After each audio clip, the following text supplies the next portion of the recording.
इनके जो विधायक है इन्होंने नारा दिया था बहू बेटियों के सम्मान में। सबसे पहले इनके विधायक सम्मान खत्म कर रहे, औरतों की आबरू छीन रहे, कपड़े तार तार फेंक रहे, और इससे ज़्यादा क्या होगा। ये है मोदी जी से नाराजगी। उनके जो विधायक है, एमपी है, वे तो महिलाओं का अपमान कर रहे सम्मान की जगह। इनके कहने से क्या है, इन्होंने तो होर्डिंग पे लिख दिया 400 पार। ये तो जनता ही बताएगी ना कि जो इलेक्शन होने के बाद 400 पार है या तो 200 में सिमट जाएंगे। तो हमारा तो आइडिया यही है कि इस इलेक्शन को जनता इलेक्शन ऐसे बलात्कारियों को माला घेर के घर लाते हैं ढोल ढपाकड़ों के साथ। उन्हें सजा मिलनी चाहिए या उनका सम्मान करना चाहिए? आप ही बताओ मीडिया के माध्यम से। बलात्कारी को सजा होनी चाहिए या वो छूटना चाहिए, उसका सम्मान ढोल ढपकड़ों के साथ लेके जा रहे हैं। चुनाव कहीं ना कहीं जनता वर्सेस भाजपा बनता जा रहा है। जो आम जनता इतने सालों से अपने अंदर अपना दुख, अपने उत्पीड़न, अपना दर्द और बीजेपी सांसद के द्वारा उनके प्रति किया गया जो रवैया रहा है नकारात्मक, उन तमाम चीज़ों को जनता दबाई हुई थी। और जैसे ही चुनाव हुआ तो जैसे फट पड़ा उनके अंदर का लावा, और वो जनता का गुस्सा उनके प्रति दिखाई दे रहा है। किसी के अंदर जो हमारे प्रत्याशी है भाजपा के, उनके प्रति गुस्सा और नाराजगी दिखाई दे रही है। कहीं सरकार की कुनीतियों की तरफ नाराजगी दिखाई दे रही है। कि मुजफ्फरनगर में लोकसभा के चुनावों की समाजवादी पार्टी की तरफ से, इंडिया गठबंधन की तरफ से तैयारियां क्या चल रही हैं और कहां तक आप लोगों की तैयारियां पहुंची है? जनपद मुजफ्फरनगर की जो लोकसभा सीट से हमारे प्रत्याशी हैं, आम आदमी पार्टी, समाजवादी पार्टी और कांग्रेस गठबंधन के, इंडिया गठबंधन के प्रत्याशी हरेंद्र मलिक जी 1 लाख वोटों से चुनाव जीतने जा रहे हैं। यहाँ पूरा संगठन, पूरी पार्टी, वो सब कार्यकर्ता पूरी ताकत से अपने नेता को चुनाव जिताने के लिए लगे हुए हैं। तो यानी जो मोदी जी के जो केंद्रीय मंत्री हैं संजीव बालियान, वो इस बार यहाँ पर पार नहीं कर पाएंगे। वो 10 साल से सांसद हैं और उनके लिए सबसे बड़ी त्रासदी है कि वो अपने नाम पर वोट नहीं मांग पा रहे। वो ये कह रहे हैं कि मोदी जी को वोट दे दो। वो यही नहीं कह रहे कि 10 साल में सांसद रहा हूँ, मुझे वोट दे दो। तो आप समझ लो चुनाव में वो कहीं है ही नहीं। जो उन्होंने काम कोई काम नहीं कर पाए। वो बताया तो है, जनता बता नहीं उनका काम। बीजेपी के एक पूरा एमएलए बता रहे हैं उनके काम। कोई काम वो अगर कर पाते तो वो मोदी जी के नाम पे वोट मांगते। 10 साल से वो सांसद है मुजफ्फरनगर के। लेकिन हमने खबरों में देखा है, आप कह रहे हैं कि उन्होंने काम नहीं किया है, लेकिन उन्होंने तो काम इतना अच्छा किया है कि लोगों को जात के नाम पर जो है लड़ाने का काम किया। यहाँ पर ये काम नहीं था। देखिए, उन्होंने यहाँ हर जाति में विभाजन पैदा करने का कोशिश की है, सिर्फ प्रयास किया पूरा, जिसमें वो सफल हुए। आज राजपूत समाज, त्यागी समाज, ठाकुर, मतलब 36 की 36 बिरादरियाँ आज चुनाव के उस मुहाने पर खड़ी हैं कि उनका साथ कोई देने के लिए तैयार नहीं है। हर समाज से उनकी नाराजगी है, हर समाज से। और इसलिए वो इतने बौखलाए हुए हैं कि लोगों को धमका रहे हैं, डरा रहे हैं, इलाज करा देंगे, ये करा देंगे, वो करा देंगे। उनके पास सिर्फ ये है, मोदी जी के अलावा उनके पास कुछ नहीं है। अच्छा, यहाँ पर जो है ये साथी बोल रहे हैं कि संजीव बालियान यहाँ से अपनी सीट नहीं निकाल पाएंगे, आप क्या कहते हैं? नहीं, वो साथी सही बोल रहे हैं। आप आम जनता के बीच में जाएंगे तो आपको इन चीज़ों का अंदाज़ा हो जाएगा। आप ये देखिए, जो फर्स्ट चरण का चुनाव, पहले चरण के चुनाव में हम लोग भी एक चीज़ से बड़े अचंभित हैं। हम लोग जनता के बीच में जा रहे हैं, भाजपा के जो कार्यक्रम हुए उन्हें भी हमने देखा है, पब्लिक से जनसंवाद भी किया है। ये चुनाव कहीं ना कहीं जनता वर्सेस भाजपा बनता जा रहा है। जो आम जनता इतने सालों से अपने अंदर अपना दुख, अपने उत्पीड़न, अपना दर्द और बीजेपी सांसद के द्वारा उनके प्रति किया गया जो रवैया रहा है नकारात्मक, उन तमाम चीज़ों को जनता दबाई हुई थी। और जैसे ही चुनाव हुआ तो जैसे फट पड़ा उनके अंदर का लावा, और वो जनता का गुस्सा उनके प्रति दिखाई दे रहा है। किसी के अंदर जो हमारे प्रत्याशी है भाजपा के, उनके प्रति गुस्सा और नाराजगी दिखाई दे रही है। कहीं सरकार की कुनीतियों की तरफ नाराजगी दिखाई दे रही है। आप व्यापारियों का उदाहरण लीजिए। व्यापारी के यहाँ इंस्पेक्टर राज हुआ करता था उत्तर प्रदेश में, जो माननीय मुलायम सिंह यादव जी ने खत्म किया था। उस इंस्पेक्टर की स्थिति ये होती थी, वो किसी भी दुकान के व्यापारी के पास जाके बैठ जाता था तो कहीं ना कहीं उसकी भावना होती थी कि इस व्यापारी को लूट लूँ। व्यापारी उससे उत्पीड़ित था। वो इंस्पेक्टर राज माननीय मुलायम सिंह यादव जी ने खत्म करने का काम किया था। आज भाजपा की सरकार ने जीएसटी के बिगड़े सिगड़े नियमावलियों के चलते वो इंस्पेक्टर राज दोबारा लागू कर दिया। आज किसी व्यापारी के यहाँ जीएसटी की गाड़ी जाके खड़ी हो जाए, छोटा व्यापारी सारे कागज नहीं इस तरह से मेंटेन कर सकता जितनी फॉर्मेलिटीज बना दी। कहीं ना कहीं छोटी मोटी कोई कमी रह जाती है तो उस पर इस तरह से अनाप शनाप जुर्माने लगाए जाते हैं कि वो व्यापारी पूरी तरह बर्बादी कगार पे आ जाता है। उस चीज़ का उत्पीड़न व्यापारी के अंदर है।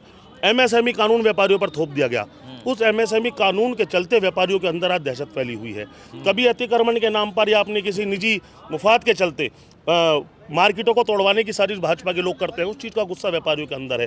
व्यापारियों के अंदर इतना जबरदस्त नाराजगी भाजपा के लिए हम लोगों ने देखी, आज वो खुल के हमारा समर्थन कर रहे हैं। और ये नाराजगी सिर्फ मुजफ्फरनगर नहीं, पूरे उत्तर प्रदेश में आप देखेंगे। लेकिन बीजेपी कह रही है कि देश की जनता जो है वो हमारे 370 राम मंदिर और 5 किलो राशन की जो हमारी गारंटी है उस पर मोहर लगा रहा है और हमको 2024 में 400 जनता सीटें देकर भेज रहा है। जनता व्यापारियों के उत्पीड़न के खिलाफ वोट कर रही है।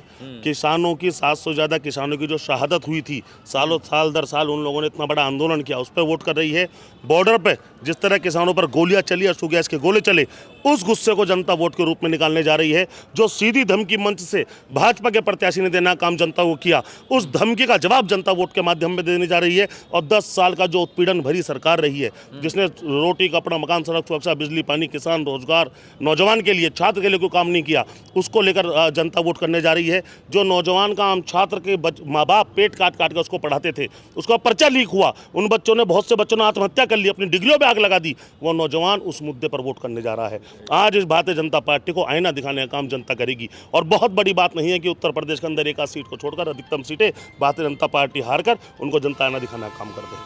आप भी जो साहब बोल रहे थे उसी बात पर सहमत हैं? मैं आपकी उत्तर बात प्रदेश से बीजेपी जा रही है। बिल्कुल जा रही है, हमारे साथी ने सही कहा है। मैं आपकी एक बात का जवाब देना चाहता हूँ। आपने कहा 5 किलो अनाज दिया जा रहा। देखिए, ये सरकार रोटी देने का काम कर रही, रोजी देने का काम नहीं कर रही। जबकि जनता को रोजी चाहिए, रोजी से वो परिवार चला सकता है, अपने आने वाली पीढ़ी के लिए इकट्ठा कर सकता है। बताइए, रोजी अच्छी है या रोटी अच्छी है? रोटी तो एक टाइम मिल सकती है, 2 टाइम मिल, रोजी से पूरा परिवार खड़ा हो सकता है, वो बच्चों को पढ़ा सकता है। ये सरकार हिटलरशाही जैसे किसी को भिखारी बनाने का काम ये सरकार कर रही है। रोजी चाहिए, रोटी नहीं चाहिए, हर इंसान चाहता है। इसके खिलाफ आज भारतीय जनता पार्टी के खिलाफ जनता ने तय कर लिया कि हमें जो सरकार, इंडिया की सरकार रोजी देने का काम करेगी, उसे वोट देने का काम जनता कर रही है। तो कितनी सीटें इंडिया गठबंधन लेकर आ रहा है पूरे इंडिया में और पूरे उत्तर प्रदेश में? देखिए, मैं उत्तर प्रदेश की बताना चाहता हूँ। हमारा गठबंधन, आम आदमी पार्टी का गठबंधन, कांग्रेस पार्टी और समाजवादी पार्टी का 60 से 65 सीटें लेकर के गठबंधन आ रहा है। और मैं आपको बताना चाहता हूँ, एनडीए 180 से 100-150 सीटों पे सिमटने जा रहा है। और मुजफ्फरनगर से ही भारतीय जनता पार्टी की सरकार बनी थी और मुजफ्फरनगर से भारतीय जनता पार्टी की सरकार को जनता ख़त्म करने जा रही है।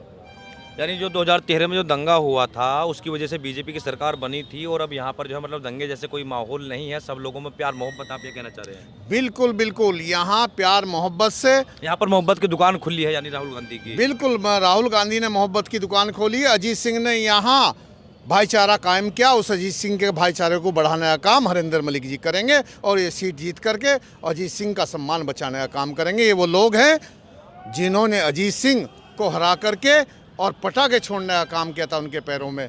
लेकिन आज उन्हीं के बेटे जयंत चौधरी उन्हीं के साथ है पटाखे फोड़ने वालों के। आज यही तो हमें दुख है कि जो मथुरा में लठ बजा रहे थे उनके पक्ष में कैसे वोट जैन जी मांग रहे। मैं आपको बताना चाहता हूँ, जैन जी चले गए लेकिन वोट यही है मुजफ्फरनगर में।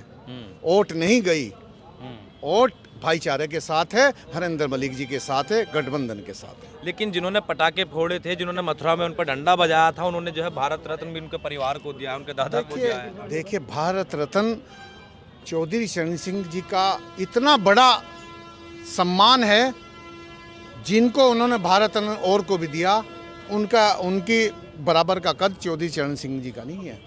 चौधरी चरण सिंह जी का बहुत बड़ा कद है। भारत रत्न तो उन्होंने और को भी दिया, भारत रत्न का हम सम्मान करते, चौधरी चरण सिंह को दिया, वो तो उनको मिलना चाहिए था। लेकिन वो अपने आप को अपमानित महसूस नहीं कर रहे जयंत चौधरी, जो पटाखे फोड़ने वालों के पास में जाकर, डंडे बजाने वालों के पास में जाकर उनके लिए वोट मांगते हुए गौरवान्वित महसूस कर रहे हो। देखिए, उनके पास कुछ ना कुछ दबाव जरूर, ईडी वगैरह का दबाव बना, उनके पास एक ताकत ईडी की है, उसे डरा करके अपने साथ ले लेते हैं। हमने तो बहुत प्यार दिया, अखिलेश जी ने बहुत प्यार दिया, 1 सीट से 9 सीटों पे पहुंचाया। लेकिन तो जयंत चौधरी के बीजेपी में जाने से कोई फर्क नहीं पड़ रहा? बीजेपी कोई फर्क नहीं पड़ा, जनता वहीं की वहीं है, वोट वहीं की वहीं है, वोट कहीं नहीं गई, वोट गठबंधन के साथ है, इंडिया गठबंधन के साथ है। ये जयंत जी की जो आरएलडी के जो जाट वोट था वो जो है इंडिया गठबंधन के साथ है। देखो ऐसा है जी कि जयंत जी की क्या मजबूरी रही, वो हमारे सम्मान्य रहे, हमारे साथी रहे, ये तो उन्हें मालूम होगा। कि वो किस वजह से गए। अभी मैं थोड़ी देर पहले चौधरी साहब के अजीत सिंह जी का 2019 का बयान सुन रहा था। चौधरी साहब ने बोल रहे थे कि जो है भाई योगी जी ने बोला था पिछले 19 में कि भाई हम चरण सिंह कोष बनाएंगे, तो उसमें से किसानों का भुगतान करेंगे। कोई कोष नहीं बना, कुछ नहीं बना। शामली शुगर मिल का जो है पिछले साल का भी गन्ना भुगतान अब तक बकाया। पिछले साल सरसों जो है 6500 रुपये कुंटल बिक्री थी किसान की। इस साल जो है सरसों का रेट 4042 रुपये का रेट है।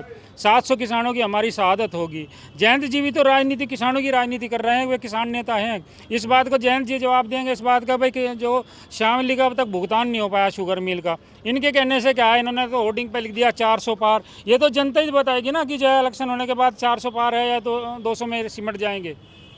तो हमारा तो आइडिया यही है कि इस इलेक्शन को जनता इलेक्शन लड़ रही है। जो 20 दिन में जो माहौल दिखाई दिया है, अब आप इस बात से अंदाज़ा लगा लीजिए कि अब से पहले जितने भी चुनाव हुए थे, कभी अलग अलग बिरादरों की पंचायतें नहीं होती थी, लेकिन इस बार सब अलग अलग बिरादरों की पंचायत हो रही है। कहीं ना कहीं उनमें सब में रोष है।